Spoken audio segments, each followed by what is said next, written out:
Nous continuons à suivre la vie d'Abraham et aujourd'hui, je vous propose de lire dans Genèse 17, les versets 17 à 22. Abraham se jeta face contre terre et il rit. Il en rigole. Mais pourquoi il rigole tant? Il se disait, comment aurais-je un enfant, moi qui ai 100 ans? Et comment Sarah, qui en a 90, deviendrait-elle mère?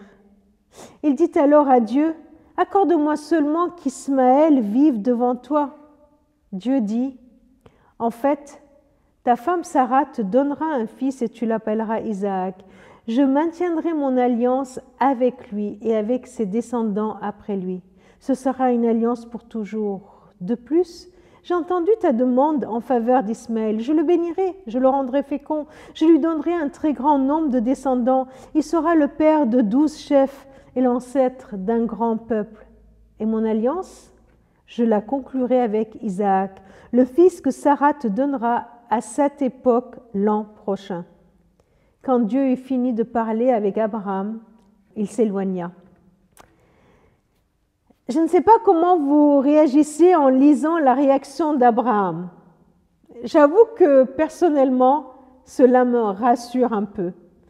En effet, le prendre comme exemple de quelqu'un qui a tout quitté pour suivre l'appel de Dieu, qui a eu confiance, qui a espéré, qui a cru, qui est un exemple de marche guidée par cette espérance, pourrait nous écraser.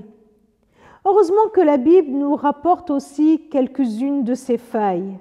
Nous en avons deux ici dans ce texte. D'abord, son rire. Il rit. Quand Dieu vient lui rappeler sa promesse, cette promesse qu'il avait reçue à 75 ans, et alors que là, il en a déjà 100, quand Dieu vient le lui rappeler, il en rigole. Il rit. Deuxième faille, il propose même à Dieu un plan B. Oui, je sais ce que tu m'as dit, mais tu sais, j'ai Ismaël. J'ai Ismaël de la servante de ma femme. Eh bien voilà, utilise-le comme pour réaliser ton projet. Tu vois bien que je t'ai donné un coup de main en allant voir Agar. Là, dans ce texte, je m'identifie un peu plus à Abraham. Rire. Peut-être pas franchement comme Abraham, mais quand je lis parfois une promesse de Dieu avec un petit sourire, je me dis en moi-même, ah oui, si ça pouvait être vrai. Ou ah oui, bon. Ah, il a dit qu'il allait me garder, qu'il allait me guider. Ah, j'aurais bien aimé voir ça. Ah, je crois, je sais au fond de moi que ce n'est certainement pas possible. Et je le lui dis. Voyez, ce rire, c'est quand on entend une promesse de Dieu et qu'au fond de nous, on n'y croit pas vraiment, on en rigole. On se dit, ah oui, vraiment, vraiment, Dieu va me garder avec tout ce qui m'arrive. Vraiment, Dieu va m'aider avec tout ce qui m'arrive. Vraiment, Dieu, il a un projet pour ma vie avec toutes les cassures qu'il y a dans ma vie. Et puis, cette deuxième voix qui vient, qui dit, ah Seigneur, tu as promis de bénir, tu as promis de faire une action dans cette ville, tu as promis de toucher toute la ville par le témoignage de notre Église, par exemple. Alors on rit au fond de nous. Nous avons du mal à y croire parce que les années sont écoulées et on a l'impression que rien n'y est passé. On a cru que c'est par nos efforts que nous allions y arriver. On a cru qu'on allait réaliser la promesse de Dieu par nos propres forces. Dieu écoute Abraham. Dieu écoute les rires de mon cœur.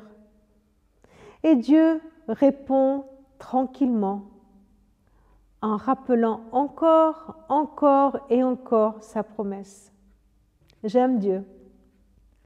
J'aime quand devant mon impatience, devant mes doutes, devant mes rires, il vient tranquillement me dire qui il est. Il vient me répéter sans cesse qu'il est déterminé à accomplir son projet. Il vient me dire sans cesse que coûte, il ira jusqu'au bout. Alors oui, mon espérance n'est pas dans ma foi, dans ma solidité, mais en la fidélité de Dieu, en sa puissance inébranlable. En Christ, il l'a manifesté. Il est le Tout-Puissant et il est déterminé à aller jusqu'au bout.